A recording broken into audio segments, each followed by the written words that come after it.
चलो अब देखते हैं थेल्स का इन्वर्स यानी कि थ्योरम 6.2 होगा ये, जिसमें कि हम लोग थेल्स थ्योरम जो इसके ठीक पीछे वाले वीडियो में है उसमें 6.1 था और ये हमारा है theorem 6.2।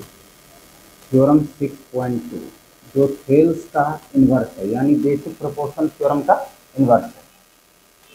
Inverse of basic proportion theorem भी हम इसको कह सकते हैं, inverse of basic proportion theorem BPT.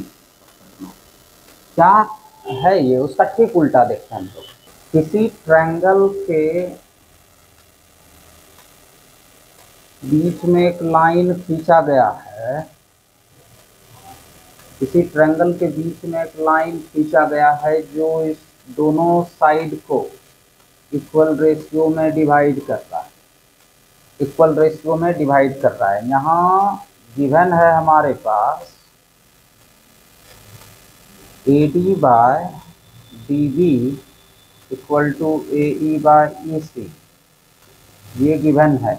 यानी कि ये जो लाइन है ये इस दोनों साइड को इक्वल रेशियो में डिवाइड कर रहा है। अब प्रूव करना है, प्रूव करना होगा कि DE BC के पैरेलल है। DE किसके पैरेलल है? BC के, यानी थर्ड साइड के। तो थेल्स थ्योरम का ठीक उल्टा ही हुआ ये। थेल्स थ्योरम में हमको ये दोनों साइड पैरेलल, ये DE BC के पैरेलल दिया हुआ था और ये प्रूफ करना था, जबकि यहाँ ये गिवन है, दोनों साइड का रेशियो गिवन है और प्रूफ करना है कि ये लाइन DE BC के पैरेलल है। चलिए देखते हैं। एक कंस्ट्रक्शन करोगे अपने मन से, जो मान लेते हैं कि DE हमारा पैरेलल नहीं है, प्रूव करना है लेकिन अभी मान के चलते हैं कि DE पैरेलल नहीं है, लेकिन DE डैश जो है वो BC के पैरेलल है। तो कंस्ट्रक्शन हमारा हुआ है कि DE डैश BC के पैरेलल है। हालांकि देखने में ये लग नहीं रहा है, लेकिन जबरदस्ती कंस्ट्रक्शन यही करना होगा कि DE डैश BC के पैरेलल है। अब प्रूफ के अब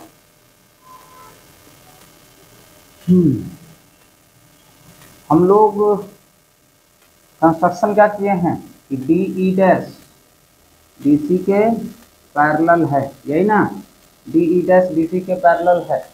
तो अकॉर्डिंग टू थेल्स थ्योरम क्या होना चाहिए कि AD बाय DB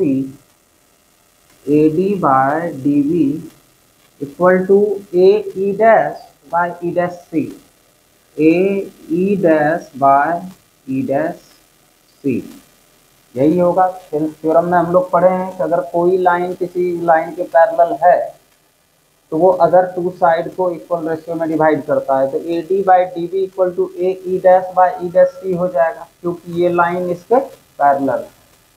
फिर इसको इक्वेशन 1 बना देते हैं। अब क्वेश्चन में भी एक इक्वेशन दिया हुआ है हम लोग को, AD by DB equal to AE by EC, ये इक्वेशन 2 बना लेते हैं। ये क्वेश्चन में ही गिवन था, क्वेश्चन में ही दिया हुआ है, क्वेश्चन में ही दिया हुआ है। अब इक्वेशन 1 2 को अच्छे से देखने से पता चलता है कि AD बाई DB का ही हमको दो अलग अलग वैल्यू मिला, तो क्या ये दोनों वैल्यू आपस में बराबर हो जाएगा। तो फ्रॉम इक्वेशन 1 एंड 2 क्या मिला, AE dash by E dash C equal to AE by EC,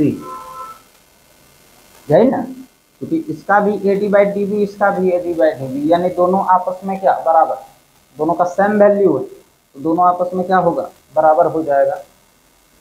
तो अब एक ही लाइन का दो अलग अलग रेशियो इक्वल कैसे हो सकता है, ये सोचने वाली बात है। यहाँ देख लीजिए AE dash by E dash C और इसमें क्या है AE बाय EC, ये दोनों बराबर कैसे होगा, देखने से भी नहीं लग रहा है, जरा इसको यहाँ से समझिए। ए सी है, यहाँ ई डैश है हमारा, और यहाँ ई है। बताओ ए ई डैश तो छोटा है, और ई सी ई डैश सी हमारा थोड़ा बड़ा है।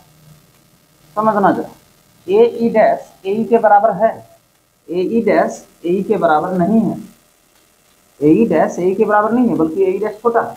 लेकिन फिर भी हमको क्वेश्चन में क्या मिला, ये दोनों क्या है, बराबर है। अब बराबर तो तभी हो सकता है जब ये दोनों पॉइंट एक ही हो, तभी संभव है ना, जब ये दोनों पॉइंट एक ही हो। यानी कि ये दोनों पॉइंट अलग अलग नहीं है। अगर यहाँ बराबर है तो इसका मतलब ये हुआ कि ई डैश पॉइंट ई पर ही है, ठीक है ना, ई डैश पॉइंट ई पर ही है। समझ में आ गया? E dash point lie on E, ठीक है। ई डैश पॉइंट किस पर स्थित है, ई पर स्थित।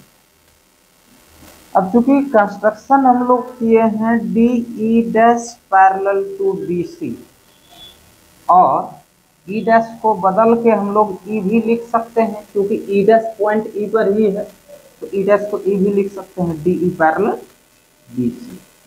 ये हमारा प्रूफ हो गया। ये भी एक इम्पॉर्टेंट थ्योरम है, बिहार बोर्ड सीबीएसई के दोनों में ये एग्जाम में पूछा जाता है, और ये सब बराबर पूछा जाता है, इसलिए जरूरी है। ठीक है, थैंक यू वेरी मच।